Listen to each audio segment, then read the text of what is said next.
the deep cuts early, you transform your economy. You bring on this new economy. Instead of that, Australia is going to be left behind as the rest of the world moves, and we are left looking at coal pits. Why are the Greens... Do you mind if I take... Please jump in. There's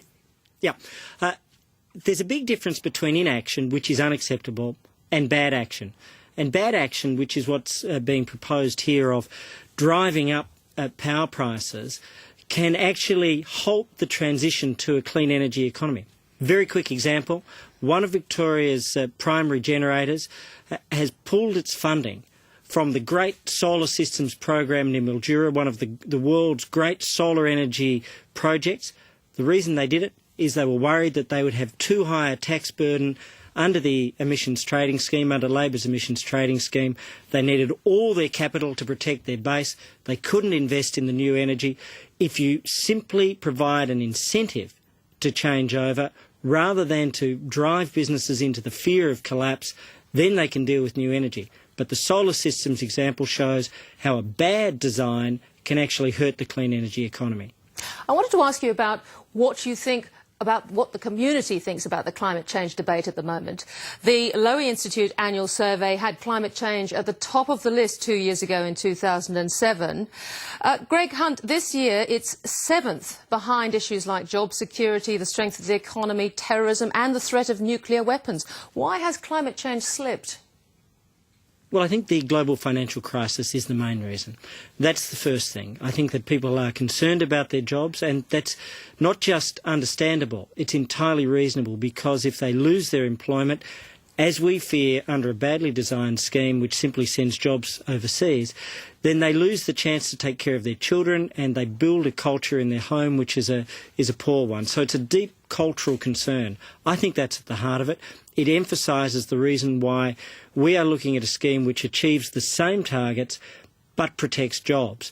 And by allowing us to be engaged in the great new activities of green carbon or agricultural offsets. So I think what's happened is people are fearful of their jobs, and that has trumped everything else. Christine Milne, if this is true, this survey, this is very bad news for the Greens, isn't it?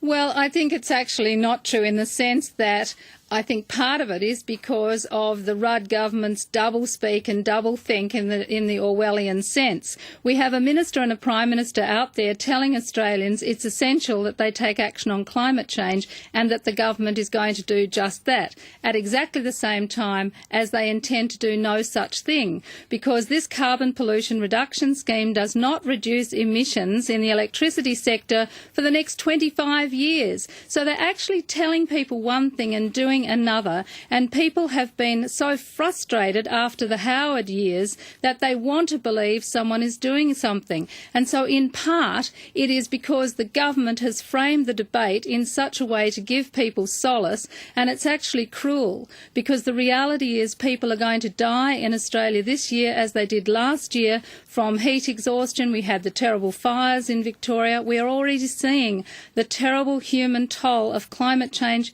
not only in Australia but in our region. We will be seeing huge unrest. It is essential that we get back to talking about what the climate demands, what the science demands, not just what the government and the coalition are prepared to do to give the multinational corporations to sandbag the polluters. This is a huge amount of money out of our pockets to the polluters. The government and the coalition is the real game in town at the moment. How is it going to play out, Greg Hunt? What if the government does not agree to enough does not agree to enough of the amendments for some of your coalition senators? One MP was quoted as saying that up to 60% of the coalition may cross the floor. Is that true?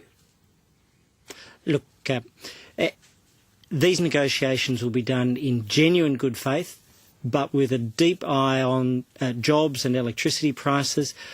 We want to achieve our stated objectives. We want to achieve our amendments. I won't preempt the outcomes. I won't preempt the party room decision, because the party will be the final arbiter. But there are people of good faith on all sides in this debate, and so I'll wait for those Ian Macfarlane, though, has said there will negotiations. not be a filibuster. But can you see some dissatisfied senators going for a filibuster? Steve Fielding, possibly Nick Xenophon, the independents, might filibuster? Well, I can't speak for the independents, but what we have said is no filibuster, but good faith negotiations and good faith debate, which means that I hope the government will not gag good faith debate, but will take each other at our word. And now what we have to do is look for actions which will improve the efficiency of the scheme, protect jobs, and ultimately give Australia the best chance at lowering electricity prices. I will say something, and it's an open invitation to the Greens and to the government. We offer 150 million tonnes of savings per annum of CO2, so the real thing, greenhouse emissions, through agricultural offsets. I hope that both sides can join us in supporting saving 150 million tonnes per annum through including farm offsets. I'll take that as a comment. Christine Milne, would you? It's an offer. Would you like a double dissolution? That might be quite good for the Greens, mightn't it? It would focus everybody on the climate change question. No, the Greens don't want a double dissolution. We want this government to run its full term, and we want the Prime Minister to have some courage in facing what needs to be done on climate change. We want to go to Copenhagen with a good target, saying to the rest of the world, Australia is prepared to put 40% below 1990 by 2020 on the table in Copenhagen, because Australia's failure to do that and the failure of other developed economies to do that is going to mean we don't get a treaty in Copenhagen, because the developing countries have had enough of the doublespeak of the likes of the Prime Minister, who says one thing and does another, who simply wants to maintain the status quo and not move to the low-carbon, zero-carbon economy that's essential and is creative and exciting and a whole new wave of jobs in Australia. Before we finish, I'd just like to ask you both about one environmental problem rather more immediate. The West Atlas oil rig has been leaking oil for 8 weeks now. They're going to have a fourth attempt, I think, at stopping the leak. Greg Hunt, has the government handled this right? No. Clearly and categorically, they have been complacent. 8 weeks ago, Minister Ferguson said the issue was effectively solved. It wasn't solved. It hasn't been solved. It still doesn't appear as if it's going to be solved. The answer is they have to bring in the best of the best internationally. They turned their back on the offer from Woodside for international expertise and immediate assistance. Take up the offers of assistance and bring in the best of the best. They have been complacent. Ian Macfarlane is now calling for, I think, water to be put on and men to actually go on physically on deck to try and shut it. Is that the right way, Christine Milne, and how should it have been handled? Well, it certainly is true that the government has taken an out-of-sight, out-of-mind attitude to this. As Greg has just said, they did have the opportunity to get Woodside's assistance much earlier in the scheme of things. We have seen a huge amount of oil leaking into the marine environment. I'm not going to say that I think putting people on that rig is the best way of going, because we have to look at the human safety element and really look at that.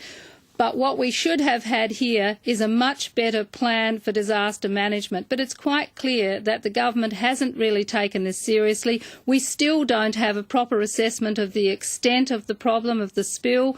We could have handled this differently, but it demonstrates the attitude that particularly this Minister Ferguson has towards the environment. And it's an example of why his so-called carbon capture and storage is always going to be a disaster. It is just greenwash for what is in reality ongoing pollution, business as usual. Well, let's hope someone can cap it soon. Christine Milne, Greg Hunt, thank you very much for joining Lateline tonight. It's a pleasure.